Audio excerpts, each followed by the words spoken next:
Hello and welcome to another Revised Common Lectionary daily reading. My name is Brandon Waite, and these are today's readings. Our first reading for today comes from Psalm 36. Transgression speaks to the wicked deep in their hearts. There is no fear of God before their eyes. For they flatter themselves in their own eyes, that their iniquity cannot be found out and hated. The words of their mouths are mischief and deceit. They have ceased to act wisely and do good. They plot mischief while on their beds. They are set on a way that is not good. They do not reject evil. Your steadfast love, O Lord, extends to the heavens, your faithfulness to the clouds. Your righteousness is like the mighty mountains. Your judgments are like the great deep.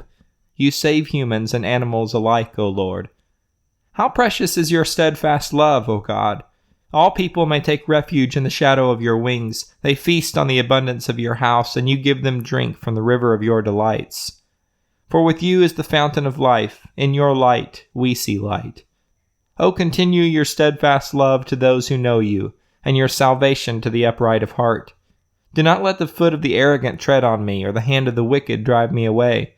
There the evildoers lie prostrate. They are thrust down, unable to rise. Our second reading for today comes from Genesis chapter 47, verses 13 to 26. Now there was no food in all the land of Egypt, for the famine was very severe. The land of Egypt and the land of Canaan languished because of the famine. Joseph collected all the money to be found in the land of Egypt and in the land of Canaan, in exchange for the grain that they bought, and Joseph brought the money into Pharaoh's house. When the money came from the land of Egypt and from the land of Canaan was spent, and all the Egyptians came to Joseph and said, "Give us food. Why should we die before your eyes, for our money is gone?" And Joseph answered, "Give me your livestock, and I will give you food in exchange for your livestock, if your money is gone." So they brought their livestock to Joseph, and Joseph gave them food in exchange for the horses, the flocks, the herds, and the donkeys. That year he supplied them with food in exchange for all their livestock.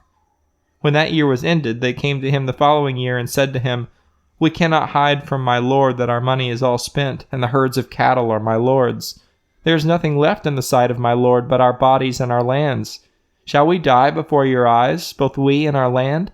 Buy us and our land in exchange for food. We with our land will become slaves to Pharaoh. Just give us seed, so that we may live and not die, and that the land may not become desolate." So Joseph bought all the land of Egypt for Pharaoh.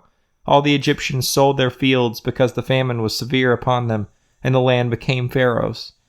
As for the people, he made slaves of them from one end of Egypt to the other. Only the land of the priests he did not buy, for the priests had a fixed allowance from Pharaoh and lived on the allowance that Pharaoh gave them. Therefore they did not sell their land. Then Joseph said to the people, "Now that I have this day bought you and your land for Pharaoh, here is seed for you. Sow the land, and at the harvest you shall give 1/5 to Pharaoh, and 4/5 shall be your own, as seed for the field and as food for yourselves and your households, and as food for your little ones." They said, "You have saved our lives. May it please my lord, we will be slaves to Pharaoh." So Joseph made it a statute concerning the land of Egypt, and it stands to this day that Pharaoh should have the 5th. The land of the priests alone did not become Pharaoh's. Our final reading for today comes from Mark chapter 8, verses 14 to 21. Now the disciples had forgotten to bring any bread, and they had only one loaf with them in the boat. And he cautioned them, saying, "Watch out, beware of the yeast of the Pharisees and the yeast of Herod." And they said to one another, "It's because we have no bread." And becoming aware of it, Jesus said to them, "Why are you talking about having no bread? Do you still not perceive or understand? Are your hearts hardened? Do you have eyes and fail to see? Do you have ears and fail to hear? And do you not remember? When I broke the 5 loaves for the 5,000, how many baskets full of broken pieces did you collect?" They said to him, 12. "And the 7 for the 4,000, how many baskets full of broken pieces did you collect?" And they said to him, 7. Then he said, "Do you not yet understand?" This is the word of the Lord. Thanks for listening. I hope you'll return tomorrow for another Revised Common Lectionary daily reading.